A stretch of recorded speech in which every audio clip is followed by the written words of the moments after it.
ठीक है, अपना क्वेश्चन है भाई जेई मेन 2022 का वेव्स पे क्वेश्चन है। वेव्स पे भी देख के लग रहा है ये सुपर पोजिशन ऑफ वेव्स का क्वेश्चन है। The equation of two waves are given by y1 equal to 5 sine 2 pi x minus vt centimetre and y2 equal to 3 sin 2 pi x minus vt plus 1.5 unit क्या centimetre. ये दो waves है। ठीक, these waves are simultaneously passing through a string.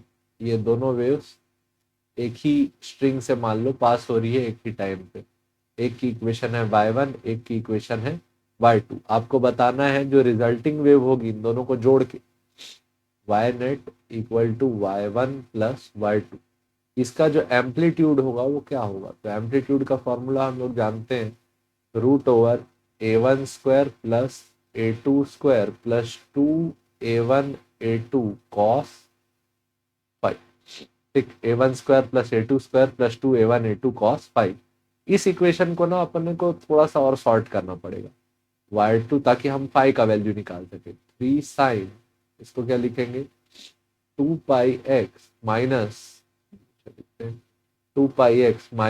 2 pi frequency into time plus 2 into 1.5 क्या हो गया 3 पाई centimetre. और जो पहली इक्वेशन है y1 को ओपन करके लिख लो तो क्या आ जाएगा 5 sine 2 pi x minus 2 pi frequency time centimetre. तो देखो ये दोनों का जो अंदर के टर्म्स है के एक्स और ओमेगा टी, जनरल इक्वेशन क्या लिखते हो, ए साइन के एक्स माइनस ओमेगा टी। तो दोनों में दोनों टर्म्स क्या है, सेम। तो ये जो एडिशनल टर्म मिल रहा है ये हमारा क्या है, फेज डिफरेंस। फेज डिफरेंस का वैल्यू कितना है 3 पाई।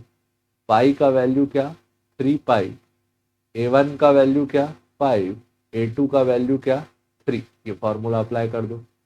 ए net equal to root over a1 का वैल्यू 5 का स्क्वायर, a2 का वैल्यू 3 का square plus 2 5 into 3 into cos 3 पाई।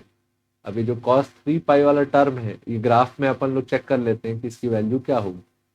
ठीक है, साइकिल वैसे यहाँ से चालू करते हैं, ये वैल्यू यहाँ खत्म होती है तो अपन यहाँ ग्राफ में मार्क करते चलते हैं। ये हो गया 0, ये होता है 90 डिग्री यानी पाई/2, ये हो गया 180 डिग्री यानी पाई, ये हो गया 3 पाई/2, ये हो गया 2 पाई, ये हो गया 5 पाई/2 और ये हो गया अपना कौन सा वैल्यू 3 पाई। तो 3 पाई पे वैल्यू क्या आ जाती है -1। ठीक, या फिर ऐसे बस पीक्स को चेक करो, 0 0 पाई पे -1, 2 पाई पे +1, 3 पाई पे -1। इसके लिए ऐसे भी याद रख सकते हो, कॉस थीटा जो रहता है थीटा के ऑड पाई पे क्या रहता है -1 और थीटा के इवन पाई पे क्या रहता है 1। ठीक, तो यहाँ ऑड पाई था तो वैल्यू क्या आ गई -1। तो ए नेट का वैल्यू लिखेंगे रूट ओवर 5 का स्क्वायर 25, 3 का स्क्वायर 9 प्लस 5 2 जा 10, 10 3 जा 30 इंटू -1। तो वैल्यू कितना आ गया, ये होता रूट ओवर 34 -30। तो वैल्यू क्या आ गया रूट ओवर 4। रूट ओवर 4 को क्या लिखोगे 2, वैल्यू क्या आया 2 सेंटीमीटर। ये आपका आंसर। ठीक है, होपफुली आपको समझ में आया हो। देखने के लिए बहुत बहुत धन्यवाद। जय हिंद।